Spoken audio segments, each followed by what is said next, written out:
ገንዘብ ስላለኝ ጥሎሽ ጥዬ ቆንጆ ሴት አገባለሁ አሊያም እንደ አመሮቹ ከብት ሰጥቼ እዳራለሁ ማለት ቬትናም እዚህ መንደር ላይ አይሰራም። ምክንያቱም ትክክለኛ አፍቃሪ ከሆንክ ዕድሜ ከደረሰ ለጥሎሽ እጅን ቆርጠ ስለምትሰጣት ይህ እዚህ ሀገር ላይ እዚህ መንደር ላይ ባህል ነው። ታዲያ ለምን ታደርጋላችሁ ሲባሉም እንደ ኩራትም ይቆጥሩታል። ለታማኝነታቸው ምስክርነት እጃቸውን ቆርጠው ለጮኞቻቸው እንደ ጥሎሽ ይሰጧቸዋል። ሴትም ይህንን ካላረገላት አታምኖም፣ አትፈልገውም፣ ጭራሽኑ ከሰፈሩም እንደሚገለል ይናገራሉ። እጁ ያልተቆረጠ ዕድሜው ደረሰ አንድ ወጣት ከተገኘ አላፈቀረም አለያም ያጫት ሴት የለም መሳቂያ መሳለቂያ ይሆናል። አካባቢው ላይም ይገለላል። ይህ በቬትናም ትንሽ መንደር ውስጥ የሚደረግ ታዲያ ይህ ነገር እንዴት ነው ህይወታቸውን ውስጥ እንዴት ይመራሉ ካላችሁ ቬትናሞቹ እጃቸው ቢቆረጥም ስዕል ላይ ፒያኖ መጫወት እንዲሁም ሌላ ስራ ላይ ጎበዞች ናቸው። ሌላው እንኳን ቢቀር ገበያ ሲሄዱ ኤሌክትሪክ ሞተር መንዳት ላይ ያውን በተቆረጠው እጃቸው የተካኑበት ነው።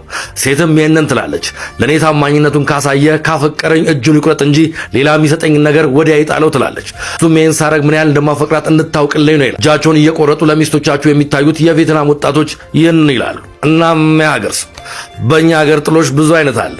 የቬትናሞችን ጥሎሾች እንዴት አያችኋቸው? ኮመንት ላይ አስቀምጡልኝ። ይህ የሚኖር ህይወት ነው።